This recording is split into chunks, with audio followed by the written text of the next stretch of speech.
इस तरह से गोपियां भगवान श्याम सुंदर से इतना स्नेह करती कि उनके लिए उनका जीवन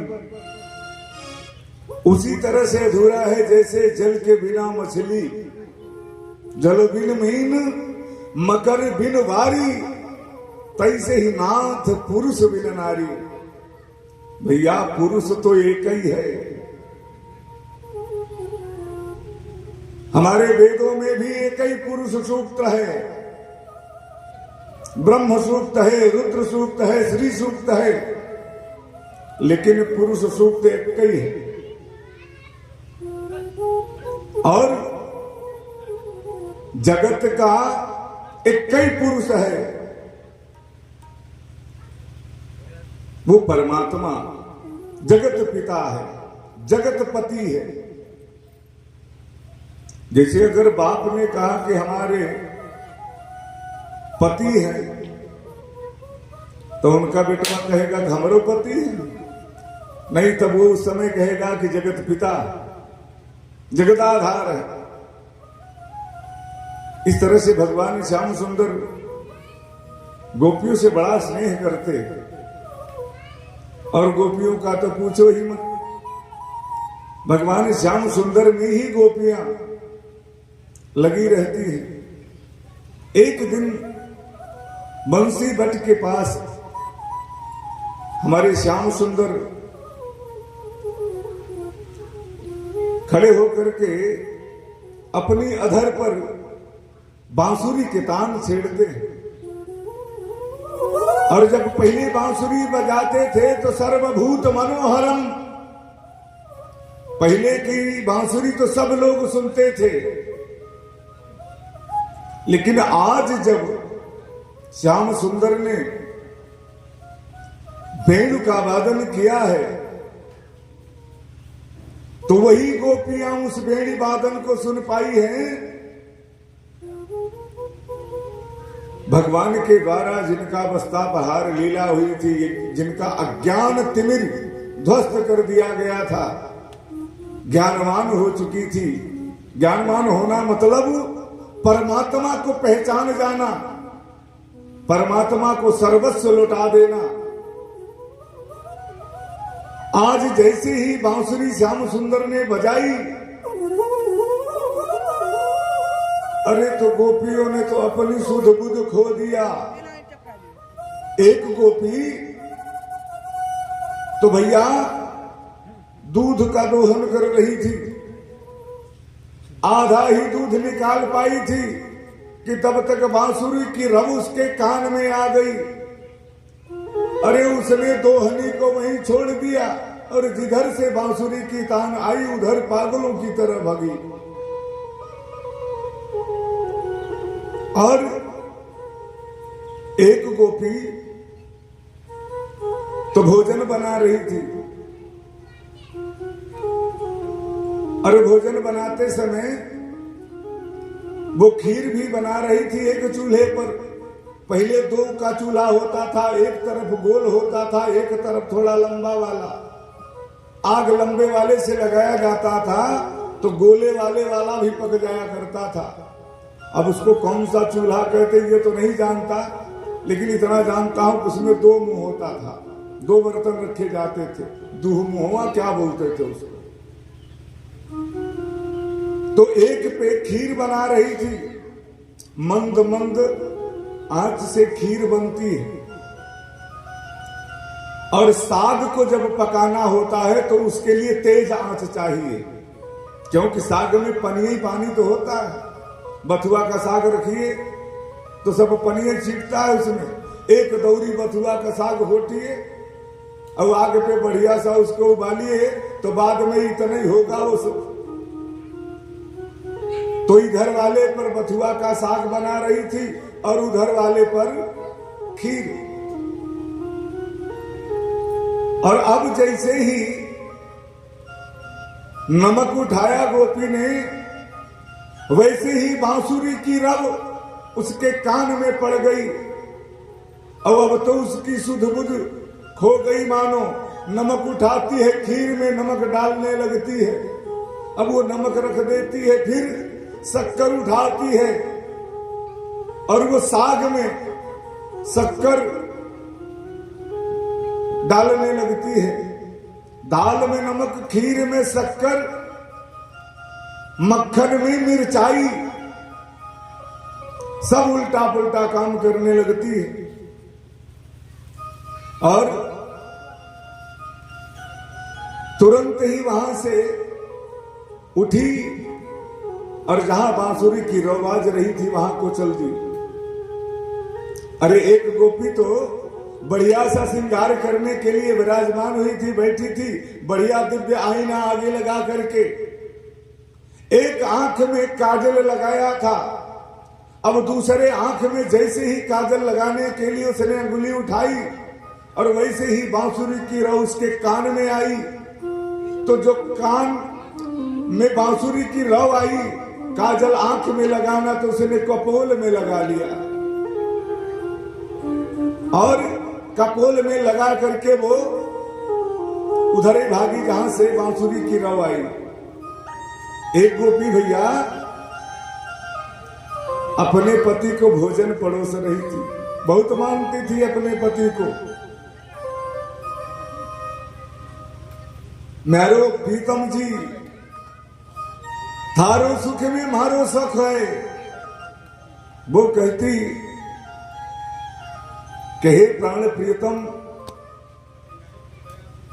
आप जब भोजन प्रसादी कर लेंगे तो मैं करूंगी। मैं पंखा तब तक झलूंगी जब तक आप सो नहीं जाओगे, जब आप सो जाओगे तब मैं सोऊंगी। आपके सोने के बाद जब उठेंगे उसके पहले मैं उठ जाऊंगी।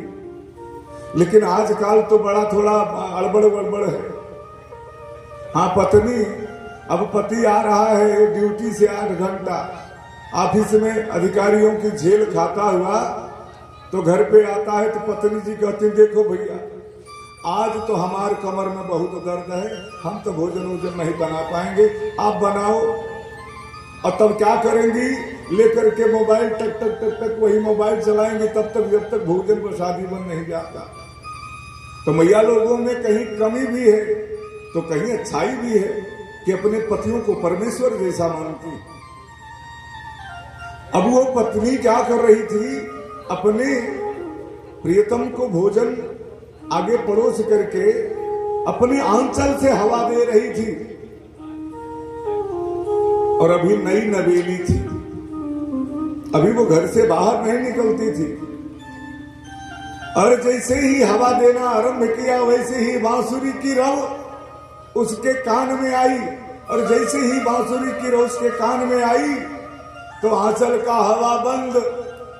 अरे वो तो अब भागने को हुई, आगे भग रही है, जा रही है आगे।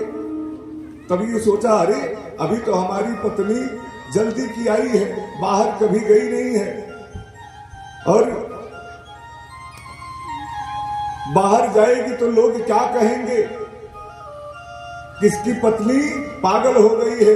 वो भोजन की थाल को छोड़ देता है और दौड़ करके उस गोपी का हाथ पकड़ लेता है। गोपी अपनी तरफ खींचती है और वो अपनी तरफ खींचता है, लेकिन किसी तरह से गोपी को खींच करके लाता है और एक कमरे में बंद कर देता है। अब गोपी वहां बैठ करके मन में विचार करने लगी, हे नारायण, अरे जिसको पाने के लिए मैंने पूरा जीवन गंवा दिया, और आपने मुझे कहा था कि मैं द्वापर में आकर के मिलूंगा, तो हे सखे, हे प्रियतम, तुम हमको छोड़ करके अकेले कहां हो, मुझे भी पुकारो, मुझे भी बुलाओ। और विरहाग्नि में उसके नेत्रों से अश्रुपात होने लगा। योगी तो थी ही, पूर्व जन्म के योगी लोग थे, तुरंत ही पद्मासन लगा करके बैठ जाती है और प्राणायाम के माध्यम से अपने प्राण को ब्रह्मरंध्र में लगा करके और सूक्ष्म रूप में सबसे पहले सारी गोपियों से पहले भगवान श्याम सुंदर के पास पहुंच जाती है। ये है नारी की शक्ति और ये है भक्ति की शक्ति। अच्छा भैया, बहुत लोग तो ये कहते हैं कि श्याम सुंदर रास किए थे, अर्थ दूसरा लगाते हैं, लेकिन रास का मतलब क्या है? रसो वही रास, जो रस स्वरूप हो जाए वो रास है। और जो आजकल सोचते हैं उनकी रास तो एक अलग ही रास है। गोपियां श्याम सुंदर के पास पहुंच जाती। कार्तिक की अमावस्या, चंद्रमा एकदम दिव्य झलक रहा है और उस दिन का वर्णन यह है कि चंद्रमा से अमृत टपकता है। हमारे अयोध्या के लोग तो सायंकाल को बढ़िया खीर प्रसादी बना लेते हैं और अपने अपने छत पे, छप्पर पे ले जाकर के ऊपर उस खीर प्रसादी को रख देते हैं रात में कि चंद्रमा से अमृत का रिसाव होगा, वर्षाव होगा। और सुबह उठ करके उस खीर को नहा धो करके ठाकुर जी को भोग लगाते। ठाकुर जी आप अमृतमय खीर पान करो, तब हम लोग प्रसादी ग्रहण करेंगे। वो वही शरद फुल्ल मल्लिका है। आज जब भगवान के मन में यह भाग बना कि हम अपने प्रियतमों से मिले, प्रियतमा से मिले, ये प्रियतम से मिलने और वो प्रियतमा से मिलने की इच्छा जब जागृत हुई, भगवान ता पिता रात्रि सरदोत फुल्ल मल्लिका। भगवान अपि, भगवान के मन में तो हुआ ही कि अपने प्राण वल्लभा से मिला जाए, लेकिन अपि और किसी के मन में भगवान अपि तो किसके मन में हुआ? भागवत जी में उनके नाम का वर्णन सुखदेव जी ने नहीं किया। क्यों? आज से जान लीजिए किसका किसका नाम नहीं लेना चाहिए। आत्म नाम, अपना नाम भी बार बार नहीं लेना चाहिए। गुरुर नाम, गुरु का नाम नहीं लेना चाहिए। आत्म नाम, गुरुर नाम, नामाति कृपणस्य च। जो बहुत कंजूस हो, बड़ा कृपण व्यक्ति हो। क्यों? उल्टा नाम जपत जग जाना, वाल्मीकि भय ब्रह्म समाना। जब उसको जपेंगे तो आप वैसे हो जाएंगे। करत करते अभ्यास से जन्म तो हो सुजान, रसरी आवत जाते सिल पर पड़ोत निशान। तो तीन लोग तो हो गए ना, आत्मनाम, गुरोर नाम, नामाति कृपणस्य च। और दो लोग और कौन से हैं? ज्येष्ठापत्य खलत्रयो। ज्येष्ठ पुत्र का नाम नहीं लेना चाहिए। क्यों? ज्येष्ठ पुत्र कौन होता है? आत्मज। आत्मज का मतलब पिता ही अपने पुत्र के रूप में प्रकट होता है, आत्मज है। तो ज्येष्ठ पुत्र का नहीं लेना चाहिए नाम। कलत्रयो हो, अपनी पत्नी का भी नाम नहीं लेना चाहिए। आवश्यकता पड़ने पर गुरु का नाम लेना है तो मैं लेता हूं। अनंतानंत जगत नियंता श्रीमद रामानुजाचार्य जगत गुरु श्री वासुदेवाचार्य विद्याभास्कर जी महाराज। और अलंकित करना हुआ तो श्री कौशलेश पीठाधीश्वर जगत गुरु रामानुजाचार्य स्वामी। मतलब उनके आगे विश्लेषण की झड़ी लगा करके तब नाम लीजिए। डायरेक्ट कुएं में नहीं कूदना चाहिए, रस्सी से जाओ। हाँ। पत्नियों के लिए तो है कि भैया जेठौत का नाम ना लो, पति का नाम ना लो, जेठी लड़का का नाम ना लो। ससुर, अपने ससुर के सारे के यानी ममिया जो मामा होते हैं, उनके पति के मामा, तो ममिया ससुर कहे जाते, उनका नाम न लो। नहीं लेना चाहिए। जुठोत का नाम मत लो, गुरु का नाम। उनके लिए बंधन है तो आपके लिए भी बंधन है। लेकिन बहुत लोग, आज तो एक परंपरा चली आई है, वो बाहर से आया, चाहे कुछ न करते हो, घरों को जंगरे में डाल रहे हो, हाँ, बापे की कमाई पैसे कर रहे हो। बहुत लोग हैं ऐसे। चौराहे पे यहां से बढ़िया ये बगल बगल में मारेंगे कि गंधाएं जहिया बड़ी दूर तक, और बढ़िया सा बाल झाड़ेंगे, साफ करेंगे। मोबाइल को आधा बाहर आधा भीतर खो जाए तो कोई बात नहीं, पापा दूसरा दिलवा देंगे। बाजार में जाएंगे, पान वान खाए तो खाए, नहीं तो फूके उके चले आए। अब आते ही पत्नी के नाम पुकारेंगे, अरे सुनीता सुनती हो, उर्मिला सुनती हो, रेखा सुनती हो, रुक्मिणी सुनती हो, नाम ही लेके पुकारते हैं। आज तो एक प्रचलन हो गया, जो कि वो अपनी ही सोढ़ पे गर्म पानी डाल रहे हैं। बिना पत्नी कथम धर्मा आसमा नाम प्रवर्तते तस्तम स्वस्था भव पावांग गामनी। बिना पत्नी के यह जीवन पूरा नहीं।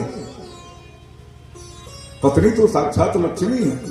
आपको विवाह में जब बैठाया जाता है तो आचार्य लोग कहते हैं विष्णु रूपेण वरेण, विष्णु के रूप में आपको माना जाता है, और उनको साक्षात रमा लक्ष्मी के रूप में, तो वो लक्ष्मी है, गृह लक्ष्मी है। वो 7 लक्ष्मी में एक गृह लक्ष्मी है। तो इस तरह से भगवान श्याम सुंदर ने जब वो टेर लगाई और सारी गोपियां पहुंची वहां पर, अब सारी गोपियां जब एक कतार में श्याम सुंदर के आगे खड़ी हो गई,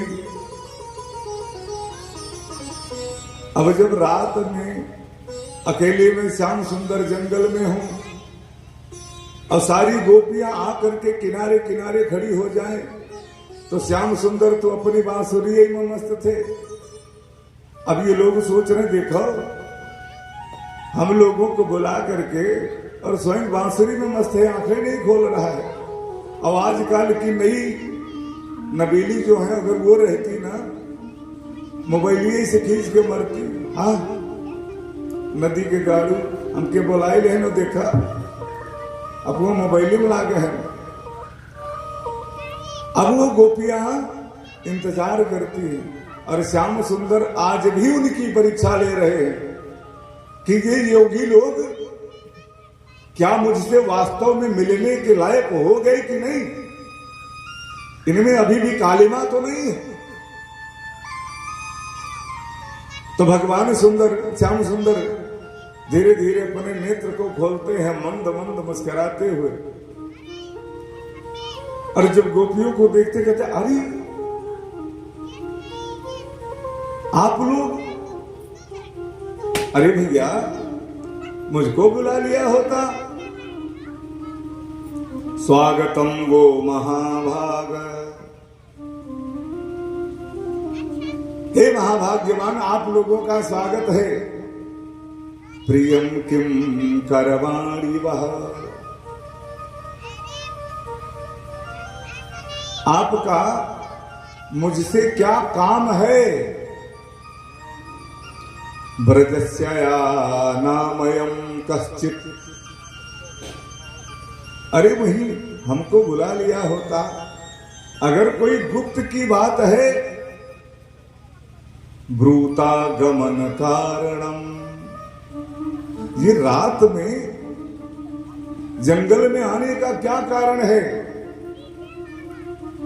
अब गोपियां मानो अपने मन में कह रहे, ले पंडित जी को निमंत्रण दे दो कि पंडित जी हमारे यहाँ 16 को भंडारा है, आप लोग आइएगा। और जब पंडित जी लोग दुआरे आए तो कहा, महाराज कहाँ जा रहे हो, बड़ी कृपा हुई जो आप पधारे। अरे हमारा बड़ा सौभाग्य हुआ। कहाँ जा रहे हैं, किसी के यहाँ जा रहे हैं क्या। तो बेचारे भोजन घरों मना कर दिए थे कि हम भोजन करने जा रहे हैं, और यहाँ आएंगे तो आप कह रहे हो महाराज कहाँ जा रहे हो। तो उनके ऊपर क्या होगा। गोपियां विचार कर रही हैं कि देखो श्याम सुंदर को कि बंसी बजा करके बुलाता है और फिर ये पूछता है, ब्रूतागमन कारणम, कहाँ जा रही हो भैया। इस रात में और इस घनघोर जंगल में आने का क्या उद्देश्य है, क्या कारण है? अच्छा, शरदोत्फुल्ल मल्लिका, आज चंद्रमा का बड़ा दिव्य दर्शन होगा, इसके लिए तुम चंद्रमा का दर्शन करने आई हो, वहां से नहीं हो पा रहा था यहाँ। अब गोपिया तो मानो दांत पीस रही है, क्या बताई? गोपिया कुछ नहीं करती, भूमि लिखनता, अपने दाहिने पैर के अंगूठे से जमीन को कुरेदती है, ऐसे ऐसे। जब गुस्सा लागत है तो क्या करत था तुम कि तो दांत दबावे, और ना ही तो कुछ बस ना चले तो गोड़े से जमीने खुरचाले। और जब क्रोध लगता है तो श्वास गर्म गर्म निकलती है। लेकिन गोपियां इतनी जानती हैं कि हमारे श्याम सुंदर तो कमल से भी कोमल है,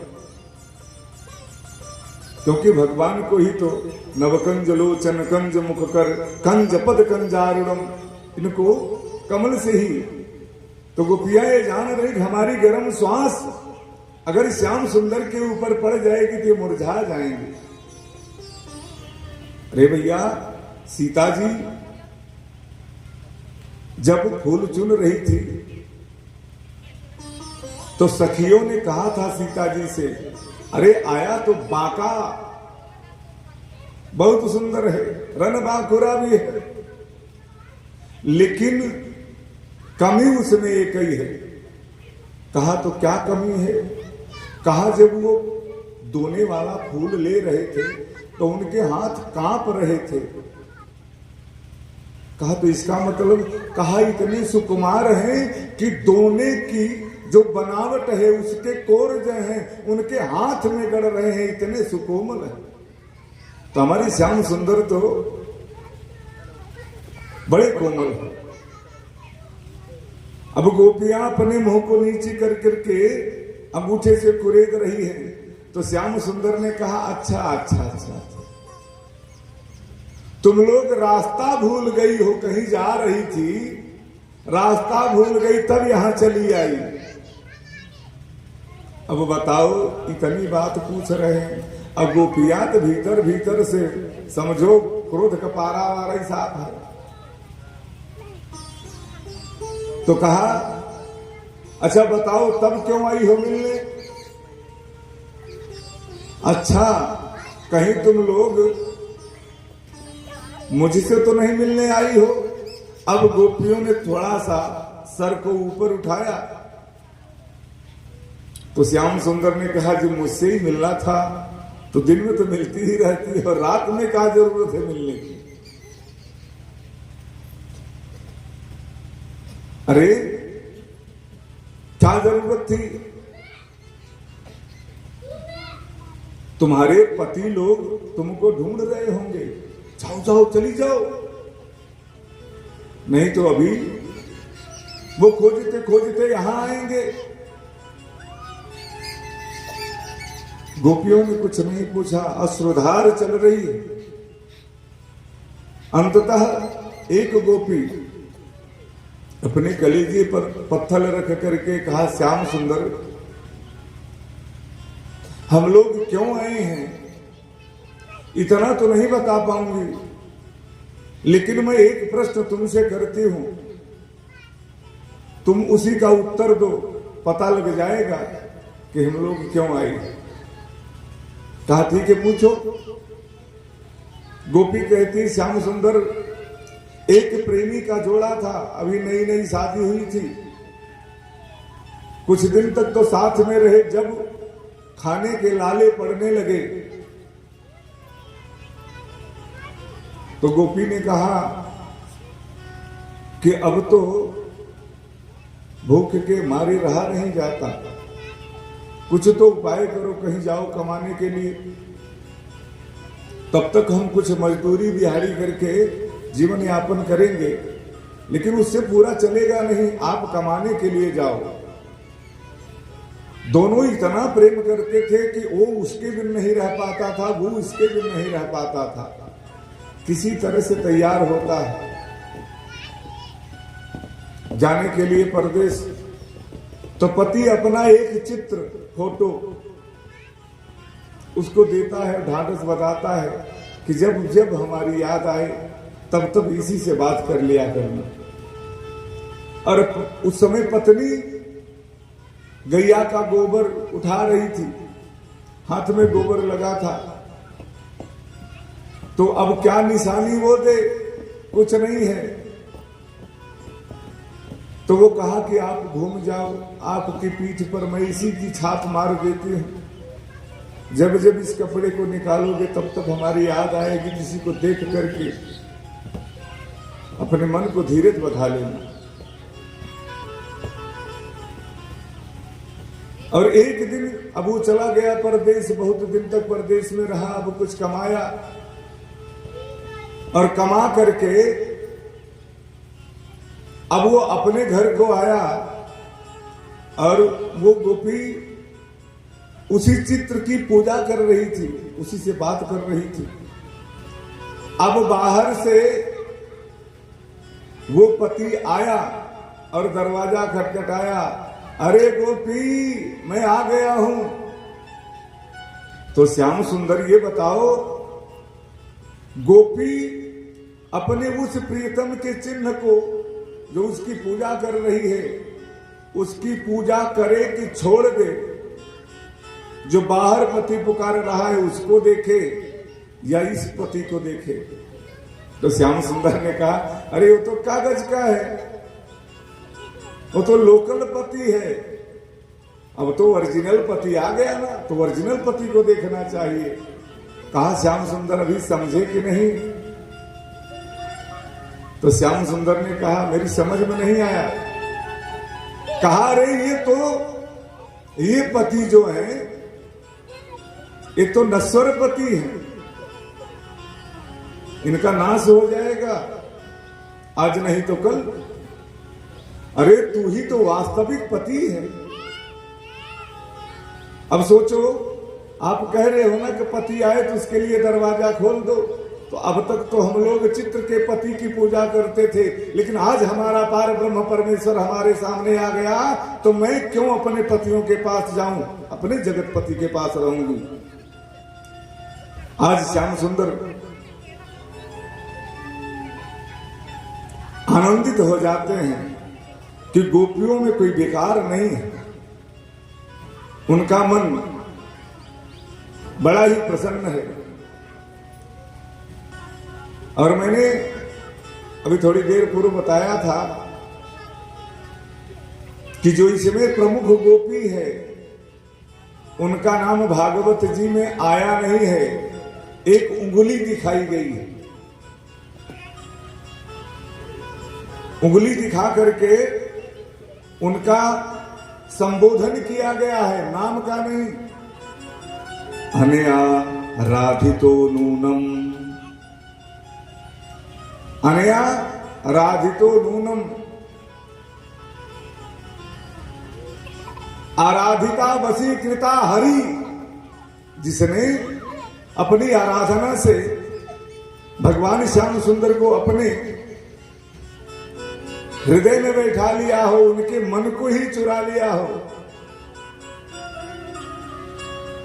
वो गोपी कौन? तो हमारे संत लोग बताते हैं, श्री राधिकाया हृदयस्य चौरम, वो और कोई नहीं, श्री राधा राजेश्वरी जी है। जब बांके बिहारी नहीं सुनते अर्जी जल्दी, तो संत लोग पुकारते किसको है, वृंदावन में जाओ तो श्री कृष्णा नहीं बोलते करी। अरे वो तो अंग्रेज लोग आकर के श्री कृष्णा कृष्णा कृष्णा हरे हरे करते, लेकिन वृंदावन के जो वास्तविक लोग हैं, राधे राधे रिक्शा वाला भी